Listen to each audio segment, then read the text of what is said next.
Hello everyone, and welcome to Sundays with Pixie Dust Parties, a series where every other week you'll get a video in your inbox from a princess just like me or one of my many princess friends, where we talk about princess fun facts, where we read a story or sing a song, and we answer your questions that you might have for one of the princesses. Check your inbox every other Sunday for a brand new video. Today's Princess Fun Fact is about all of my favorite books. I love to read, and I hope you do too. Some of my favorites that I've read are Jack and the Beanstalk, Sleeping Beauty, Romeo and Juliet, and Cinderella. I love to hear my friends' stories like Sleeping Beauty and Cinderella. What books do you like to read? I thought we'd read a story today, and it's my favorite story of all time, Beauty and the Beast. So grab a blanket, grab your favorite stuffy, and we'll get started, okay? All right, Beauty and the Beast.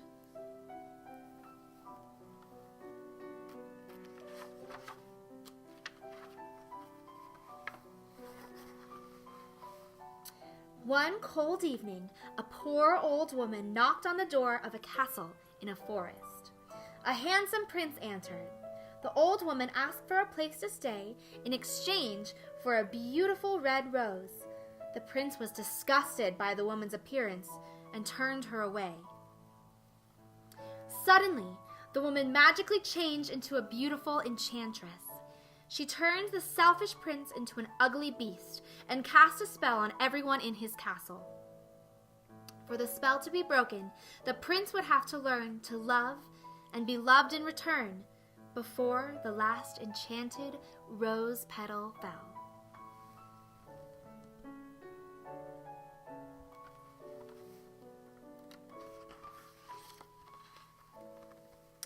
A beautiful and kind girl named Belle lived in a nearby village. I was smart, and I loved to read books about exciting adventures. Gaston wanted to marry me because I was so beautiful. But unlike the other girls in the village, I wasn't interested in Gaston. I knew he was vain, and he really only loved himself. Look at him.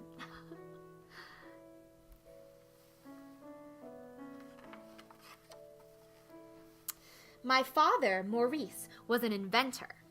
One day, Maurice and his horse, Philippe, headed off to a fair with his newest invention. Maurice and Philippe soon got lost in the dark and scary forest. Philippe became frightened and threw Maurice to the ground and then ran away. Maurice struggled alone through the woods and came upon a castle. He pushed the gate open after narrowly escaping a pack of angry wolves.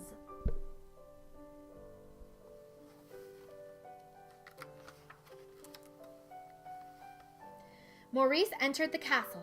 It was unlike anything he'd seen before. The people in the castle had been transformed into enchanted objects.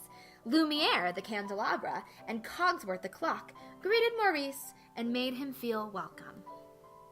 Suddenly, an angry beast barged into the room. He was not happy to find a stranger in his castle. He grabbed Maurice and dragged him to the dungeon.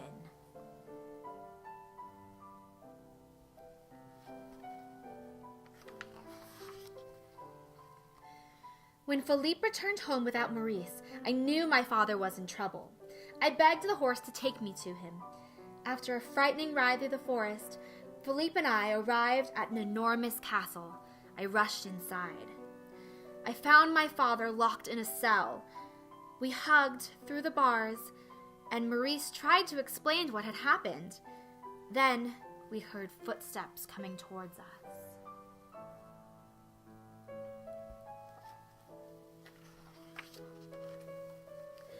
The beast was furious when he saw another stranger in his castle.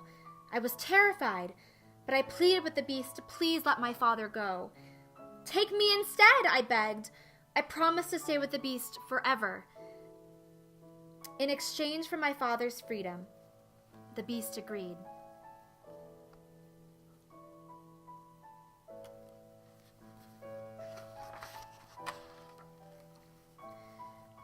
Maurice returned to the village. He told Gaston and the other villagers about the beast. He begged everyone to help him rescue me, but they all thought he was crazy. Back at the castle, the The beast offered me a room instead of a cold cell. "You can go anywhere you like, except the West Wing," he warned. I was outraged by the beast's behavior, and sad I would never see my father again. The beast left, and to my surprise, the objects in the room started to talk. A kind teapot named Mrs. Potts and her son Chip tried to make me feel better.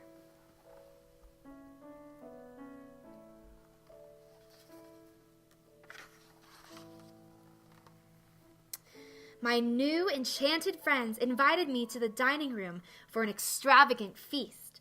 "Be our guest," claimed Lumiere.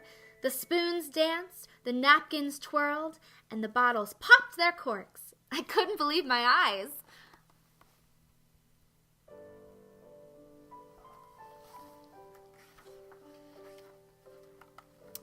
After dinner, I explored the castle. Despite the beast's warning, I entered the forbidden wing, where I found the beast's enchanted rose.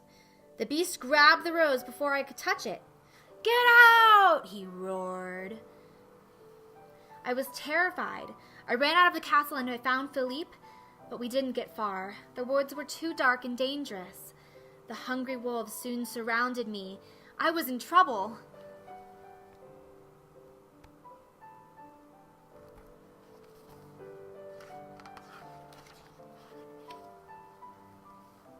Suddenly, the beast arrived. He fought off the wolves with his bare hands and saved me. The wolves fled, but not before the beast was badly injured. We returned to the castle, and I decided to tend the beast's wounds. "Thank you for saving my life," I said. I was truly grateful for the beast's help. "You're welcome," said the beast.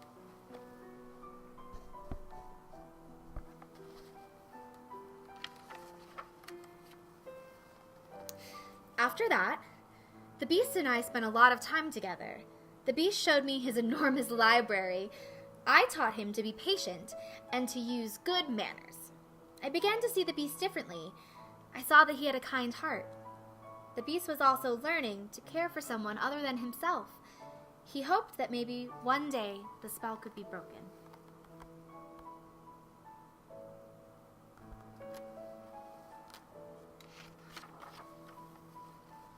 Look, it's the dress I'm wearing.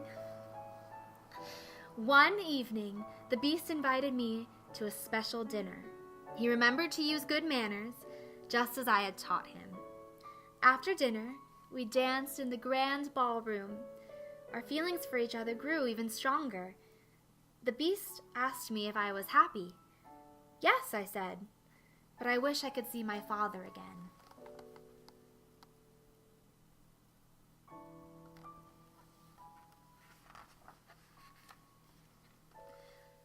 The beast gave me a magic mirror. In it, I could see whatever I wished, and when I looked, an image of Maurice appeared. He was lost in the woods, and he looked sick, weak, and in need of help. "You must go to him," the beast said sadly. He released me as his prisoner and gave me the magic mirror so that I would always remember him.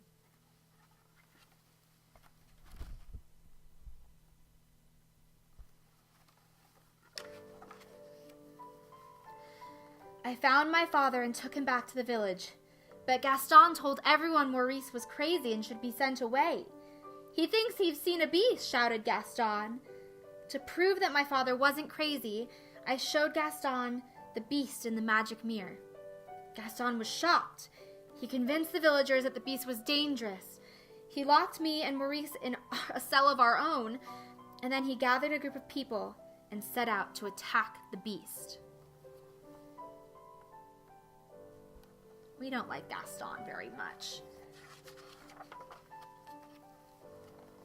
The angry mob found the castle and marched inside. The enchanted furniture and dishes fought off the nasty intruders. Gaston searched the castle for the beast. Back in the village, I managed to escape from the cellar. I rushed to the castle to stop Gaston.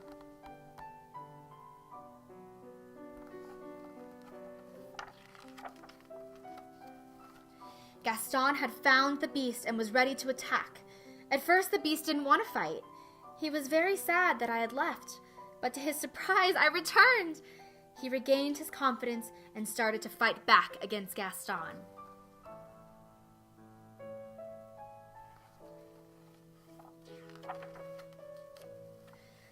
But the beast was badly hurt. I tried to comfort him. "You came back," he said, struggling to speak. He was happy to see me despite his pain. I laid my head on his chest and began to cry. As the last enchanted rose petal fell, I whispered, "I love you." Just then, something magical happened.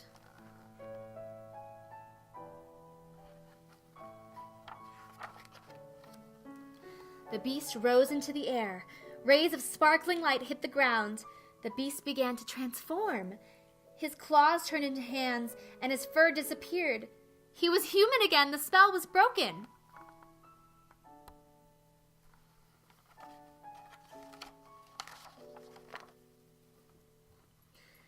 I saw that the beast was actually a prince. I was amazed.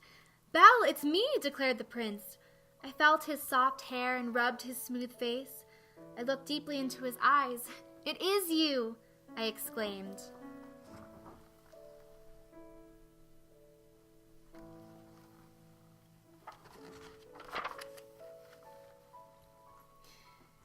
My prince and I joyfully danced together. Our love for each other had broken the spell. Mrs. Potts, Lumiere, Cogsworth, and the other enchanted objects changed back into their human selves. And we all lived happily ever after. The end.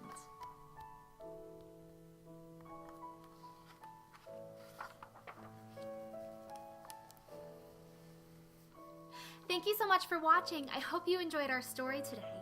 If you have any questions for me or any of my other princess friends, tell your mom or dad to send us an email at pixiedustidaho@gmail.com. We'll answer any questions you have for us on our next video. And check back every other Sunday for a new story or song or princess lesson. We hope you have a wonderful week, and remember to always have courage and be kind.